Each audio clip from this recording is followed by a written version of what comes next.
სოხუმი ერთ-ერთი უძველესი ქალაქია, არა მარტო საქართველოში, არამედ მთელ შავზღვისპირეთში.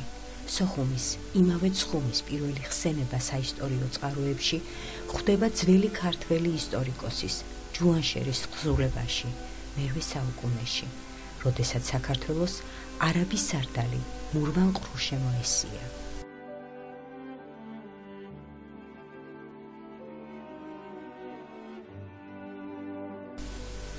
ქალაქის მატერიალური კულტურის ძეგლები შეიძლება ორ ჯგუფად დაიყოს. ეს გახლავთ საერო და საეკლესიო დანიშნულების ძეგლები. საერო დანიშნულების ძეგლებს შორისაა პირველ-მეორე საუკუნეების დიოსკურიის უძველესი ციხე, მეათე საუკუნის ბაგრატის ციხე, მეათე საუკუნის ბესლეთის ხიდი, რომელსაც მოსახლეობა თამარის ხიდს უწოდებს. შუა საუკუნეების ციხე-დარბაზი გუნის მთის ჩრდილო-დასავლეთით, ამავე პერიოდის ორი ციხე გუნის მთაში, კომანის ციხე, სოფელ ფსხოვუს ციხე და ასე შემდეგ. საეკლესიო დანიშნულების ძეგლებს წარმოადგენს შუა საუკუნეების იოანე ოქროპირის ეკლესია კომანში, ღვთისმშობლის ნაეკლესიარი სოფელ ოდიშში, ღვთისმშობლის ნაეკლესიარი სოფელ ბირცხაში. სოხუმის საკათედრო ტაძარი, რომელიც მე-19 საუკუნის მეორე ნახევარში აიგო. ქალაქ სოხუმს სხვადასხვა ენაზე ამჟამად სამი ვარიანტი აქვს სახელებისა. ქართულად სოხუმი ჰქვია, აფხაზურ ენაზე აყვა, ხოლო მსოფლიოს დანარჩენ ხალხთა ენებზე ამ ქალაქს აღნიშნავენ რუსული ვარიანტით, სუხუმი ვარიანტით. რაც შეეხება ამ ქალაქის სახელწოდების წარმომავლობას, ეს ვარიანტები, რაც მე დავასახელე, სოხუმი და სუხუმი, პრაქტიკულად ერთი და იგივე საფუძვლისაგან მომდინარეობს. რაც შეეხება აფხაზურ სახელწოდებას, იგი სხვა წარმოშობისა. ის არის წმინდა აფხაზური წარმოშობის სიტყვა და აფხაზურ ენაზე ნიშნავს დამყარებულ წყალს. ისტორიულ წყაროებში სოხუმის ადგილას მდებარე ძველი ქალაქის სახელწოდება თავდაპირველად ძველი ბერძნები ასახელებენ დიოსკურია სახელს. დიოსკურია შესაძლებელია იყოს ქართული, კერძოდ მეგრული წარმოშობისა და თავდაპირველად ალბათ ჟღერდა როგორც დიდაშ სკური ან დიდა სკური. პირველი ვარიანტი ამ შემთხვევაში აღნიშნავდა დედის წყაროს, მეორე ვარიანტი შესაძლებელია ნიშნავდა დედა წყაროს, ანუ მთავარ ძირითად წყაროს. რაც შეეხება აფხაზურ სახელს, როგორც მოგახსენეთ, ის აფხაზურ ენაზე ნიშნავს დამყარებულ წყალს. ასეთი სახელწოდება გეოგრაფიული ობიექტების აღსანიშნავად არ არის მოულოდნელი, ჩვეულებრივი ამბავია, ხოლო დღევანდელი ქართული სოხუმი და რუსულ და სხვა ენებში გავრცელებული სუხუმი ვარიანტები უკვე სხვა წარმოშობისა. ეს არის ასევე ქართველური წარმოშობის გეოგრაფიული სახელი, რომელიც პირველად ქართლის ცხოვრებაში იხსენიება მერვე საუკუნის ამბებთან დაკავშირებით და ძველ ქართულ წყაროებში იმის შემდგომ თითქმის მე-19 საუკუნემდე ამ ქალაქს ერქვა ცხუმი. ცხუმი სვანური სიტყვა და ნიშნავს რცხილას. ანუ ხის სახელწოდებიდან მომდინარეობს ქალაქის სახელწოდება. ეს სახელწოდება, როგორც გითხარით, მე-19 საუკუნემდე იყო გავრცელებული არა მარტო ქართულ ენაზე, არამედ სხვა ენებზეც. და ამას ბევრი წყარო ადასტურებს სხვადასხვა ენაზე რომ არის შედგენილი და ჩვენამდეა მოღწეული. საინტერესო გახლავთ ის ფაქტი, რომ ჯერ არაბებმა, როდესაც მათ სცადეს დასავლეთ საქართველოს დაპყრობა მერვე საუკუნეში, ამ ქალაქის სახელწოდება თავისებურად გადააკეთეს, ვინაიდან არაბულ ენაში ც-თანხმოვანი არ არსებობს, ამას გარდა არაბული ენა ვერ იტანს სიტყვის დასაწყისში ორი თანხმოვნის თავმოყრას და აუცილებლად იმ ორი თანხმოვნის შუაში ხმოვანს ჩასვამს ხოლმე. აი ამ გზით, ამ მიზეზების გამო ჩამოყალიბდა არაბული ვარიანტი ცხუმის სახელწოდებისა, სუხუმუ, რომელიც ბევრ არაბულ წყაროში არის მოხსენიებული. შემდგომ უკვე გვიან შუა საუკუნეებში, როდესაც თურქები ცდილობენ დასავლეთ საქართველოს დაპყრობას და ამ ტერიტორიების მიმართ უკვე ინტერესი აქვთ, მათ ენაში ზუსტად იგივე წესები მოქმედებს, რაც არაბულშია, არც თურქულს აქვს ცთანხმოვანი, ვერც თურქული ენა იტანს სიტყვის დასაწყისში ორი თანხმოვნის დამოყრას და შუაში აუცილებლად ხომას ჩასვამს ხოლმე და ამიტომ თურქულადაც არაბულის მსგავსი ვარიანტი გაჩნდა. სუხუმ, რომელსაც შემდგომ თვითონ თურქული ენის საფუძველზე კიდევ ერთი ელემენტი დაემატა ყალე, რაც ციხესიმაგრეს აღნიშნავს და ასე ჩამოყალიბდა თურქული ვარიანტი ქართული ცხუმის სახელისა სუხუმ ყალე. აი ეს სუხუმ ყალე მე-19 საუკუნეში პრაქტიკულად არა მარტო თურქულ ენაზე, არამედ რუსულადაც და სხვა ევროპულ ენებზეც უკვე გაბატონებულ სახელად იქცა და იმდენად გავრცელდა, რომ ქართულ ენაზე, ქართულ პრესაში მე-19 საუკუნისა სწორედ ეს თურქული ვარიანტი გამოიყენება. რაც შეეხება აფხაზურ სახელწოდებას, რომელიც როგორც უკვე აღნიშნავს დამყარებულ წყალს, ეს სახელწოდება ძველ ევროპულ რუკებზე და ევროპელ მოგზაურთა ჩანაწერებში პირველად იხსენიება 1561 წელს იტალიელი გამოჩენილი კარტოგრაფის ჯაკოპო გასტალდის აზიის რუკაზე, სადაც აღნიშნულია შავი ზღვის სანაპირო და ამ სანაპიროზე მდებარე ქალაქს იტალიელი კარტოგრაფი აღნიშნავს სახელწოდებით, რომელიც ანტიკურ პერიოდში იყო გავრცელებული. ეს არის სებასტოპოლისი, ბერძნული სახელწოდება და ამ რუკაზე ამ სახელწოდების ოდნავ დამახინჯებული იტალიური ვარიანტია წარმოდგენილი.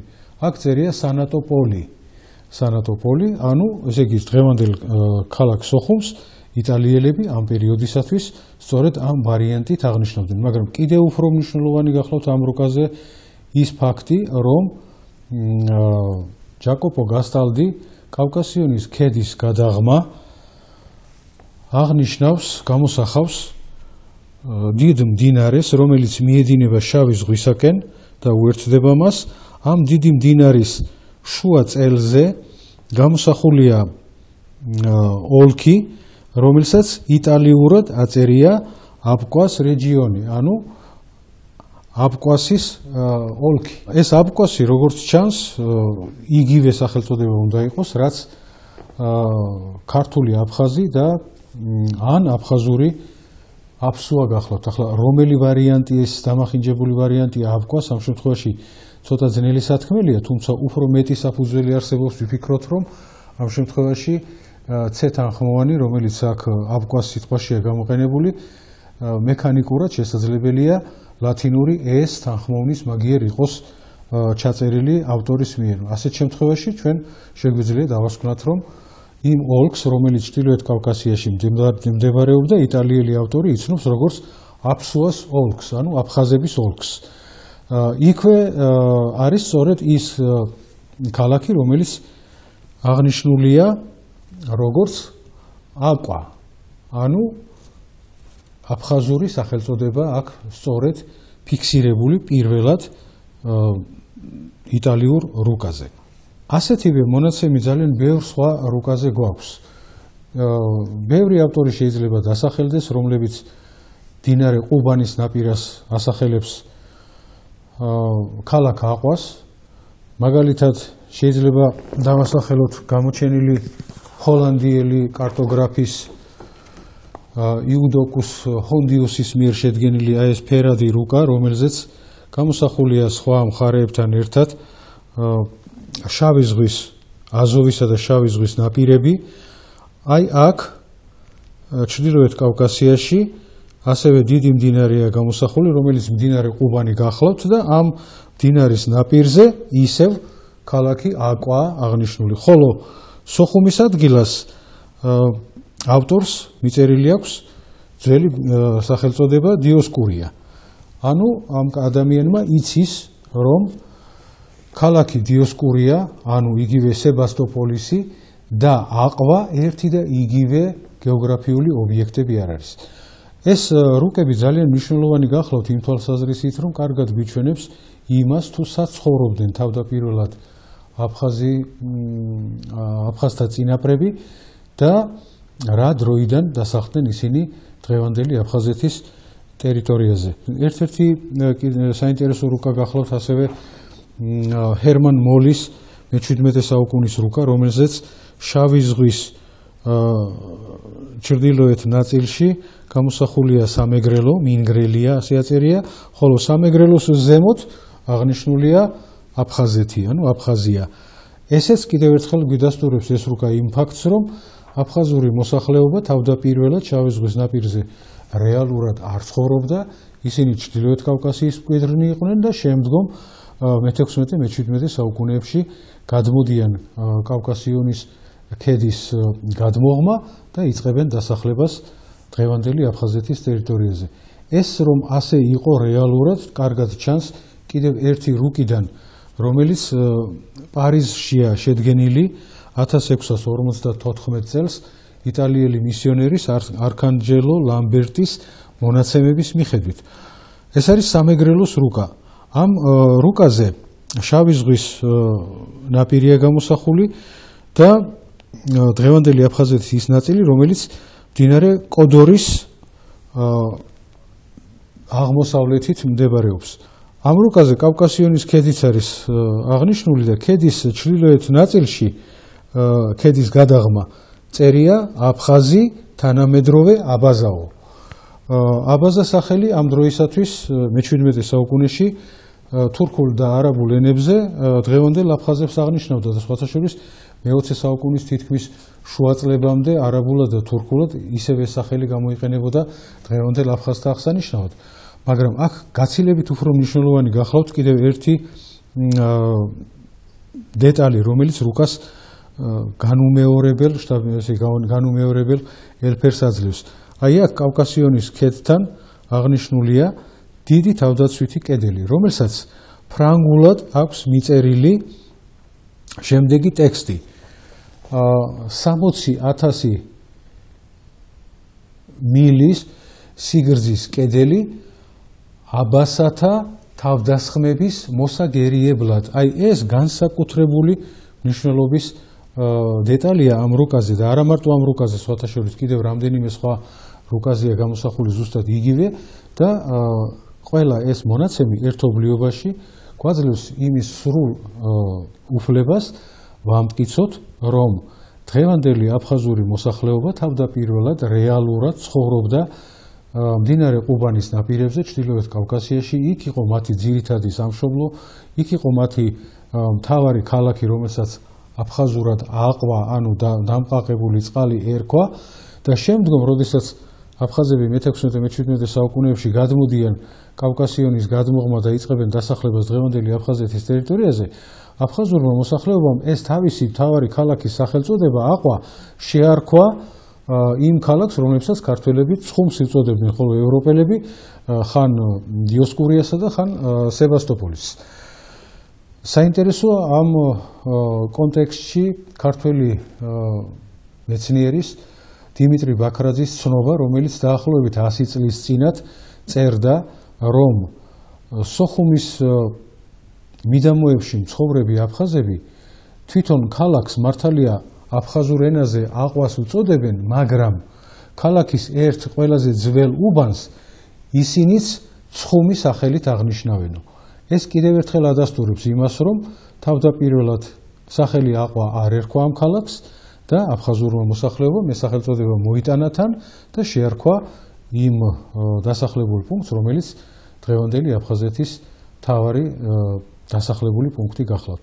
ასე რომ ენობრივი ფაქტები, ევროპელ მოგზაურთა ჩანაწერები, ასევე ევროპელი კარტოგრაფების თანაც კარტოგრაფიის კლასიკოსების მიერ შედგენილი რუკები სრულიად უეჭველად გვიდასტურებს იმ ფაქტს, რომ თავდაპირველი სახელწოდება ამ ქალაქისა იყო ან მეგრული დიდა სქური, ესე იგი დედა წყარო, შემდგომ ყოველ შემთხვევაში მე-8 საუკუნიდან მაინც ამ ქალაქს ქართველები უკვე სვანური სახელწოდებით აღნიშნავენ, ეს არის სახელწოდება ცხუმი, ხოლო პარალელურად ევროპელი ავტორები იყენებენ როგორც ძველ დიოსკურიას სახელწოდებას ანტიკური პერიოდისას, ისევე მეორე ასევე ძველ სახელწოდებას, რომელიც ბერძნულად არის შექმნილი სებასტოპოლის და აი ასე მოაღწია ამ სახელწოდებამ დღეს ჩვენამდე.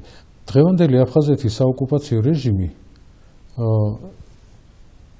ძალიან ებრძვის ყველაფერს, რაც ქართული არის ამ ტერიტორიაზე და მათ შორის გეოგრაფიულ სახელებსაც. მათ კარგად იციან, რომ გეოგრაფიულმა სახელმა შეიძლება ისეთი ინფორმაცია მიაწოდოს მეცნიერს, რომელიც ყოველგვარი საისტორიო წყაროს ტოლფასი შეიძლება აღმოჩნდეს. ამიტომ თუ აფხაზეთის ბოლო 20 წლის წინანდელი ამბების დაწყებამდე რუსულ და სხვა ენებზე აფხაზეთის მთავარ ქალაქს ერქვა სუხუმი და ამ სახელწოდებას ბოლოში ქართული ენის სახელობითი ბრუნვის ნიშანი ახლდა, დღეს აფხაზეთის საოკუპაციო რეჟიმი ამ სახელობითი ბრუნვის ნიშანსაც კი ებრძვის და ისინი ყველასაგან მოითხოვენ, რომ ამ ქალაქის რუსულ და სხვა ენაზე მოხსენიების დროს წერონ ქართული სახელობითი ბრუნვის ნიშნის ის გარეშე.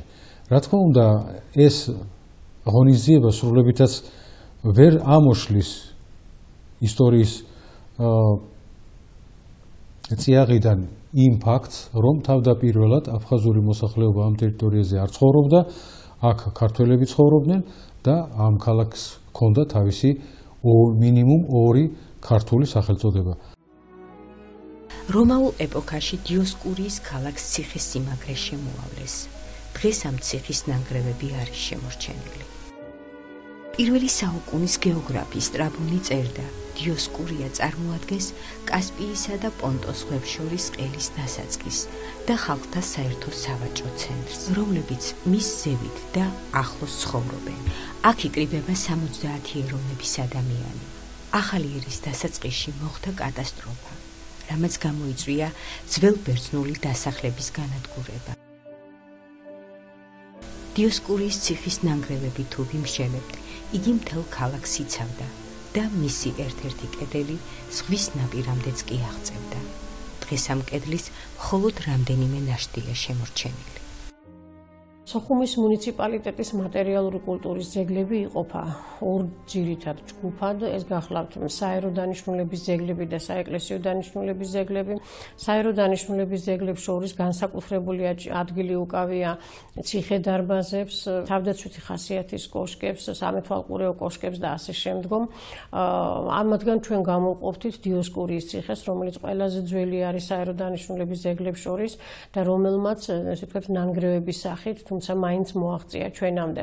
აქ აშენდა, ესე ვთქვათ, სერიოზული ზღუდე, რომელიც იხსენიება ქართულ წყაროებშიც, მაგალითად, ჯუანშერი, როდესაც მოგვითხრობს მურვანყრუს შემოსევის დროს, აღნიშნავს, რომ ციხე-გოჯის აღების შემდგომ გადალახა კლისურის ზღუდე, მურვანყრუმ აიღო ცხუმის ციხე და შემდგომ მიადგა ანაკოფიას, ანუ ახსენებს ცხუმის ციხეს. დიოსკურიის ციხე აქ უნდა ყოფილიყო პირველ-მეორე საუკუნეებიდან, არსებობდა მერვე საუკუნეშიც და დღესაც, ასე ვთქვათ, არის ნანგრევების სახით შემორჩენილი. ბაგრატის ციხე მდებარეობს ქალაქ სოხუმის სამხრეთ-დასავლეთ ნაწილში, მდინარე ბესრეთის მარცხენა ნაპირის აღმართულ გორაკზე. ციხე აგებულია გაერთიანების გზაზე დამდგარი საქართველოს პირველი მეფის, ბაგრატ მესამე ბაგრატიონის მიერ. იგი ქალაქის მთავარ ციტადელს წარმოადგენდა. ციხე ოვალური ფორმისაა, მისი კედლები საკმაოდ დაზიანებული სახითაა შემონახული. ციხეს ახლავს 4-კუთხა კოშკით დაცული კარიბჭე. ბაგრატის ციხე არაერთხელ განახლდა. მე-14 საუკუნეებში იგი წარმოადგენდა ცხუმის ერისთავების რეზიდენციას. მე-16 საუკუნეში, როდესაც ქალაქმა დასავლეთისკენ გადაინაცვლა, მდინარე ბესლეთის მარჯვენა ნაპირზე ბაგრატის ციხემ მნიშვნელობა დაკარგა. ფაქტია, რომ ბაგრატის ციხე მოსახლეობაში ცნობილი არის, სწორედ და დაკავშირებული არის გაერთიანებული საქართველოს პირველი მეფის ბაგრატ მესამე ბაგრატიონის სახელთან. ციხე ოვალური ფორმისაა, მას აქვს შესასვლელი, იგი ბესლეთის მარცხენა ნაპირზე არის აგებული. იგი წარმოადგენდა უმნიშვნელოვანეს, ესე ვთქვათ, რეზიდენციას გაერთიანებული საქართველოს მეფეების ეპოქაში. ჩვენ ვიცით, რომ საქართველოს მეფეებს საზაფხულო რეზიდენცია სწორედ ცხუმში ჰქონდათ და ცხუმის ციხე, ესე ვთქვათ, თავდაცვითი ხასიათის საფორტიფიკაციო ნაგებობას წარმოადგენდა. გაერთიანებული საქართველოს არსებობის პირობებში ცხუმის ციხეში განთავსებული იყო ცხუმის ერისთავის რეზიდენცია, მაგრამ მოგვიანებით, როდესაც დაიშალა საქართველოს სახელმწიფო დაახლოებით მე-16 საუკუნის დასაწყისიდან, მას შემდგომ რაც ქალაქი ცხუმი ბესლეთის მარჯვენა ნაპირზე გაიშალა და გაიზარდა აქეთ მისი ცენტრი, ესე ვთქვათ, ბესლეთის მარჯვენა ნაპირზე გადავიდა, ამის შემდგომ ცხუმის ციხე, ანუ ბაგრატის ციხე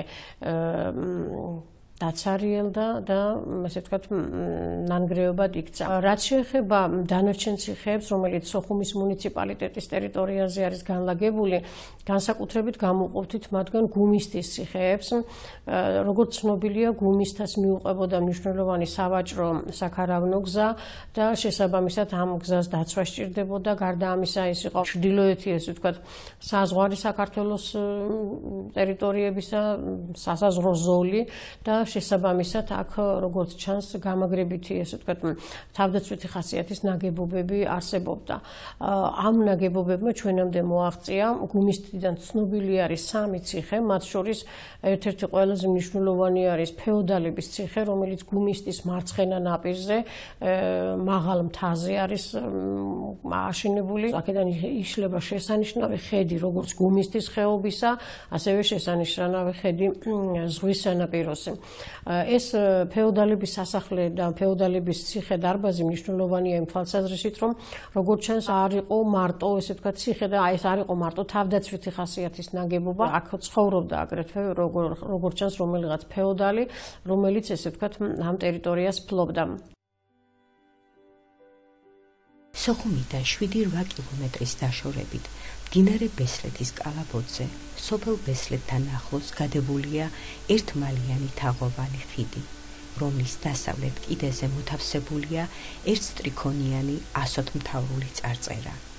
აღნიშნული წარწერის აღმოჩენამდე ბესლეთის ხიდს მოსახლეობა თამარის ხიდს, ხოლო მკვლევართა ერთი ნაწილი ვენეტიკურ, ანუ გენუელთა ხიდს უწოდებდა. უვაროვას ეჭვიც არ ეპარებოდა, რომ ბესლეთის ხიდი წყობის მოხდენილობის თვალსაზრისით შეიძლება უფრო ბერძენ ოსტატებს ეკუთვნოდათ, მაგრამ 1924 და 1936 წლებში მომხდარმა წყალდიდობამ ხიდის თაღს მოაშორა ბზის ბუჩქები და გამოაჩინა ქართული ასოთმთავრული წარწერა, რომლის შესწავლისა და სხვა მონაცემების საფუძველზე 1936 წელს ჩუბინაშვილმა განაცხადა, რომ ხიდი წარმოადგენს შუა საუკუნეების ქართულ ნაგებობას. თაღოვან ხიდს გიორგი ჩუბინაშვილი და ლევან რჩეულიშვილი მე-11-მე-12 საუკუნეებით ათარიღებენ.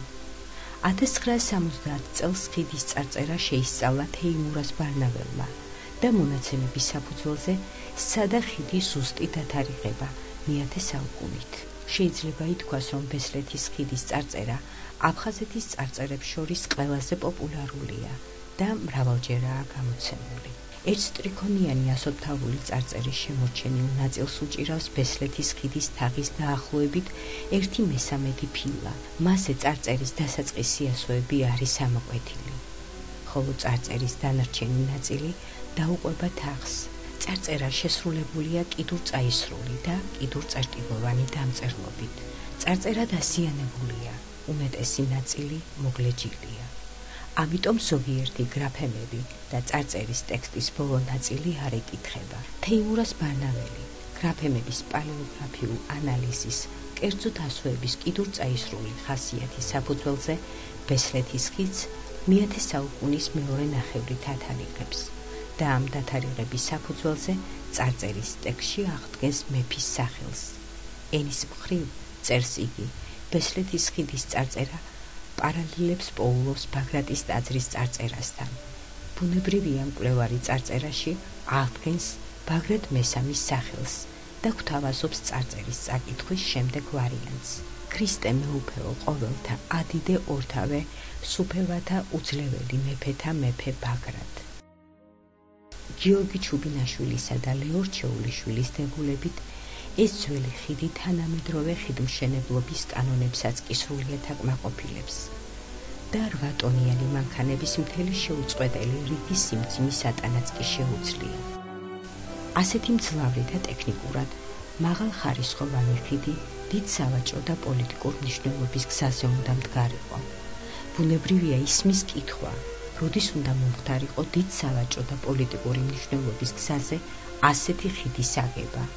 თუ არა ჩვენი ქვეყნის პოლიტიკური და ეკონომიკური აღმავლობის ხანაში, თანაც მსგავსი კონსტრუქციის თაღოვანი ხიდები საქართველოში რამდენიმე ადგილზე გვხვდება. მაგალითად დონდალოს ხიდი აჭარაში, რკონის ხიდი ქართლში. ისინი ზოგადად მე-11-მე-12 საუკუნეებით თარიღდება. თუ გავითვალისწინებთ იმასაც, რომ წარწერის გრაფემებისთვის დამახასიათებელია როგორც კიდურ წაისრულობა, ისე კიდურ წერტილოვნება, ჩანს კიდურ წაისრული ხელოვნებითი დამწერლობა ჯერ კიდევ საბოლოოდ გაფორმებული არ იყო. მაშინ წარწერაცა და ხიდიც მე-10 საუკუნის მიწურულითა და მე-11 საუკუნის დასაწყისით თარიღდება.